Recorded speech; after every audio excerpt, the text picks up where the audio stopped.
Kujtojmë që Skënder Hita u emërua drejtori i përgjithshëm. Siç e kemi njoftuar, sot ndodhem këtu së bashku me ministrin e Brendshëm, zotin Lamallari, pikërisht për të bërë prezantimin e drejtorit të ri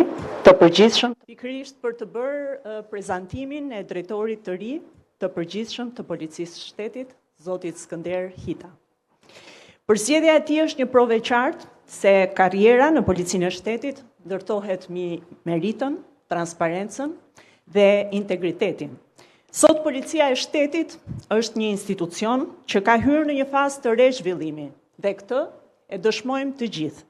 Si një trup profesionale e konsoliduar, gjithnjë e më e mirë paguar dhe e orientuar qartë drejt modernizimit dhe digitalizimit. Ky është një standard që e kemi ndërtuar dhe që duhet jo vetëm ta ruajmë, por edhe ta çojmë më tej.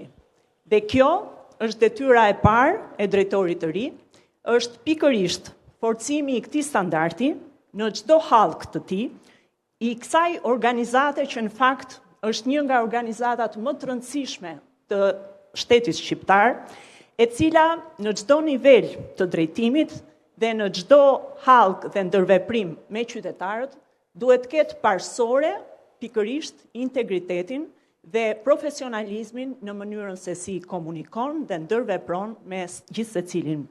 Sepse një polici moderne në fakt matet jo vetëm me rezultate operative, por mbi të gjitha me cilësinë e organizimit, profesionalizmit dhe aftësinë për t'ju përshtatur sfidave të kohës.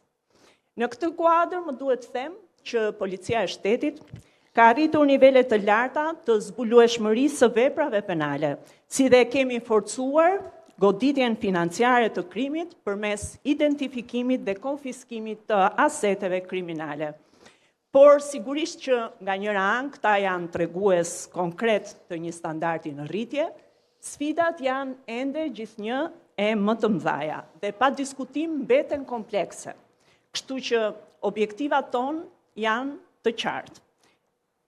Së pari, përmes detyrave që Policia e Shtetit ka sa i përket një procesi shumë të rëndësishëm, që është integrimi i vendit tonë në Bashkimin Evropian.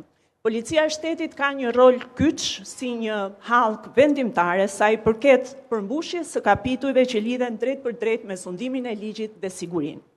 Kjo kërkon domosdoshmërisht një rritje të standardeve profesionale dhe institucionale në përputhje me praktikat më të mira europiane. Nga ana tjetër është teknologjia, një shtyllë e padiskutueshme e zhvillimit. Nuk mund të ndërtojmë një polici të saërtmes pa parë dhe pa përmirësuar instrumentat që kemi në dorë dhe që janë instrumentat cilët janë përdorur në vazhdimsi nga Policia e Shtetit. Digitalizimi i shërbimeve, zbatimi i projekteve si Smart City, identiteti digital, e-gatet dhe sistemet inteligjente janë element thelbësor për një polici moderne, dhe ne gjithë jemi të qartë për këtë. Monitorimi inteligjent, analiza e dhënave në kohë reale, reagimi i shpejt janë sot standard, jo zgjedhje. Dhe së treti, ajo që është akoma më thelbësore, është ripërtëritja e trupës së Policisë së Shtetit, përmes afrimit të rinjve, të rejave, mbi bazë meritokracie, si dhe përmes forcimit të integritetit duke garantuar që uniforma e Policisë së Shtetit të mbahet vetëm nga ata që e meritojnë. Sigurisht që forcimi i këtij standardi nuk mund të arrihet pa bashkëpunimin e ngushtë me institucionet ligjzbatuese, me partnerët ndërkombëtar, duke rritur besimin reciprok dhe efikasitetin në veprim. Forcimi i policimit në komunitet do të vazhdojë të mbetet një hallkë e rëndësishme e domosdoshme e punës Policisë së Shtetit për të qenë sa më pranë qytetarëve dhe për t'ju përgjigjur në kohë reale çdo shqetësimi dhe çdo problematike që komunitetet tona mund të kenë. Figura e policit, e punojësit policisë, do duhet jetë aty pikërisht për të garantuar që ka një krah, ka një mbështetje për çdo që ka nevojë në një moment caktuar. Pashtu rritja e sigurisë në shkolla, në rrugë, në hapësira publike, si dhe fuqizimi i luftës kundër krimit në çdo formë të tij është pa diskutim një objektiv tjetër i drejtorit të ri të përgjithshëm të Policisë së Shtetit. Besimi i qytetarëve besojmë fort që vjen si rezultat i këtij standardi dhe duhet mbetet gjithmonë i lidhur me të.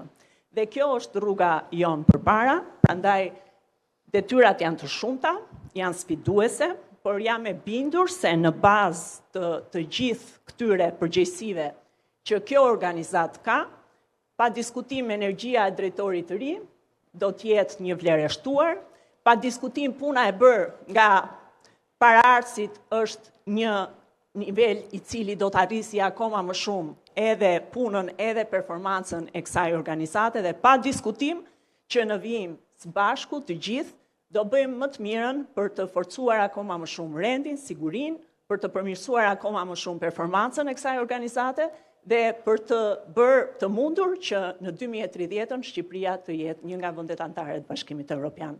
Shumë faleminderit, shumë urime Skënderit, na vaft mbarë të gjithëve.